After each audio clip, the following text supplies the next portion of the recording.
Well, hello everyone, and you join us here today a little bit smug, I have to say, because we've found something that we don't think you've seen yet, and it's a doozy.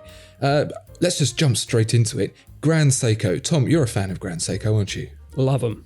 They have that lovely something that the Japanese bring to whatever it is they do that just elevates it to another level. And also they're bringing the fight to the Swiss, which is always good to see a little bit of competition. What is it about Grand Seiko that really tickles your pickle, Tom? Well, do you know what's funny? I think it's all wrapped up in this watch. So I think as we just go through this watch, that will become evident. Okay. So if you don't know, dear viewer and listener, Grand Seiko was founded in 1960 by Seiko, that had already been around since the 1800s, to directly compete with the international market, specifically the Swiss. Kintaro Hattori, the founder of Seiko, was a doting admirer of Swiss watchmaking, and he wanted to live up to his heroes, so he created Grand Seiko. Grand Seiko did the job. It really did match and exceed the quality of Swiss watchmaking, ultimately beating Swiss mechanical watches to an accuracy competition in the 60s. But here we have a celebration of that founding spirit of Grand Seiko in this 55th anniversary edition, the SBGW 289. Some lovely details that it has. It has the 44GS case. This was created in 1967 by Grand Seiko when they realised that just creating great movements wasn't enough. They needed a design language. And I think you'll agree, Tom, the 44GS case is like 100% Grand Seiko. Yeah, I think that's it. That's what's special about this release in particular, I think, because it draws from a very early release, 67, so they'd only been going 7 years at this point. So it kind of feels to me like Patient Zero, or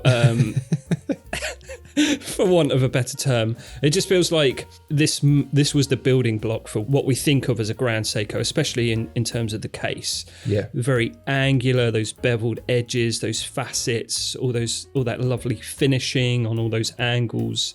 Zaratsu polishing. Everyone's mad on it. Yeah, I mean, Zaratsu polishing, as we found out recently, is the Japanese pronunciation of the machine that does lapping. And lapping in itself isn't an unusual process in watchmaking. It's very high end and creates a very slick finish. But what you really see with the 44GS is it's not really about the case sides, it's about the case top. And when you see that really wide bevel, and not only how flat it is in one plane, but also how it curves in another, that is a very difficult thing to do, and demonstrates from both the outside and the inside, as we'll see later on as well, that Grand Seiko is all about doing everything to the nth degree. Yeah. And it's actually a little gripe I have with the Snowflake. As we mentioned recently in our video about overrated watches, the Snowflake doesn't have that design language in the case that really sells it as a Grand Seiko. But this, with the 44GS case, does. Something very interesting I didn't know about the 44GS case as well is that it's also an open dial philosophy. You notice it has a very slim bezel. We'll get on to why that's important later on. Reason number 2 why this is the perfect Grand Seiko. Tom, you're a fan of watches over the size of 40 millimeters. Not.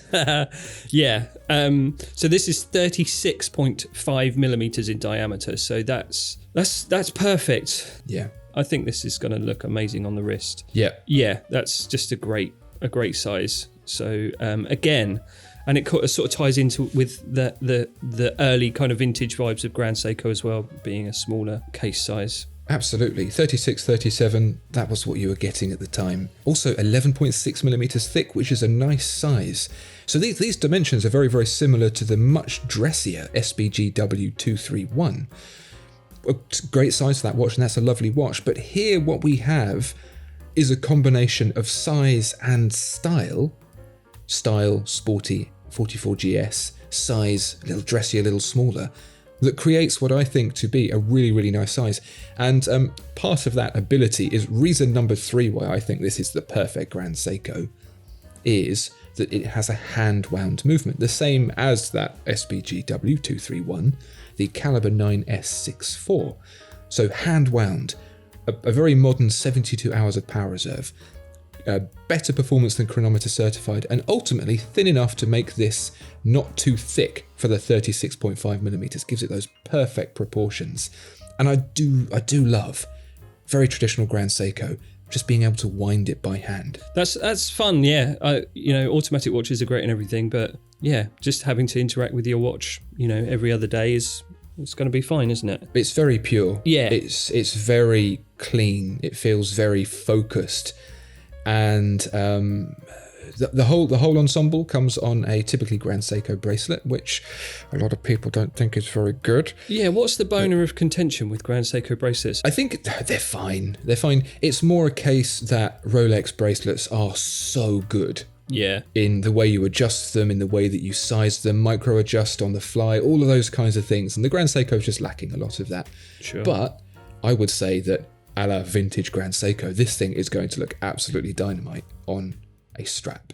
And it's all going on around the front anyway, so it is all going on. Shall we get to the front, because this might be the most perfect thing I've ever seen on a Grand Seiko. Yeah. We spoke about the open dial philosophy of the 44GS case. That is to really celebrate a broad, clean, very crisp dial. And oh my goodness, does this have a broad, clear and crisp dial. What, there's no power reserve? The power reserve is 72 hours. But you don't see it on the front. Hooray! As many people will be saying. Yeah. No power reserve dial on the front. Again, very pure. And it's got a very special texture, as you would expect from Grand Seiko. Yeah, why don't you tell us about it? So yeah, it's got a soft pink dial on it, which is emblematic of that very magical of times in Japan, the cherry spring blossom season. The spring blossom season in Japan, obviously, is a momentous occasion, and I think they have special weather centres dedicating to forecasting when it's gonna occur, so tourists can get there and stuff. But this dial is of the cherry blossoms, but when it's covered in snow. So the Sakura is the cherry blossom, but this is a Sakura Kakushi, which means the hiding of the cherry blossom. So it's a rare instance where the cherry blossoms in Japan are covered with snow, and it's quite a revered event in Japan. They greatly appreciate it. It's quite ephemeral. So, I mean, I think it's quite a stunning event anyway, but to have it covered in snow. So it's the most Japanese-ass dial on the most Japanese-ass Grand Seiko. So yeah, and it looks awesome. I think if we're used to seeing Grand Seiko doing dials inspired by nature, and you see snow dials, you see cherry blossom dials, you get the colour of the cherry blossom with the texture of the snow, and it's just like your eyes just go, I can't take this much goodness. Oh my God. It reminds me of the Galaxy Caramel advert where all the caramel oozes out, and it all just feels so sumptuous and rich and lovely that it couldn't possibly be true. Yeah. But I imagine this is probably a little bit of a bittersweet one for you, Tom, because I know you have attempted several times to go to Japan for the cherry blossom, and coronavirus has put your plans asunder. I was adding plane tickets to my basket when I think we were locked down like days later, so I didn't go in the end, and I haven't been since. So maybe I'll just get this watch instead. Yeah, I'm not sure how much of a consolation it is, but absolutely, this thing is 4 times totes Japanese. The case, the movement, the dial, the whole philosophy. I think topped off with the gold Grand Seiko logo, I think this might be it. I think this might be the perfect Grand Seiko. There's one drawback. Go on. Well, maybe 2. There's no sapphire case back, so you can't see the lovely manual wound movement inside. Yeah. And also it's limited to just 1,200 pieces. Oh! Soon to be seen selling used for much more than the RRP, which the RRP is quite generous actually. $5,400, £4,500, which is a little bit more than the SBG W231, which we were talking about earlier. Totally worth it. Totally going to be unavailable. So if you really do want one, I don't know, do they still have some? Yeah, I mean, if you could get hold of one, they'd make it even more perfect, because you know that you're in a very exclusive club, as if owning a luxury watch isn't exclusive enough. Yeah. Well, that would be the cherry blossom on the top of the snow, wouldn't it? If you purchased this and then you had yourself a nice little nest egg to go alongside it. So, I mean, hats off, Grand Seiko. I'm annoyed that you've made it limited edition, but I can understand why. This is a gorgeous watch, and hopefully, dear viewer and listener, we have introduced you to something that you might have missed as well. Maybe as a downside, maybe if I wanted to get myself on the waiting list for one, I've just made that a whole lot harder for myself. Yeah, you broadcast it. Well done. Okay, disregard all of this video, everyone, and until next time, completely forget this watch exists. Thank you. Bye-bye. Bye.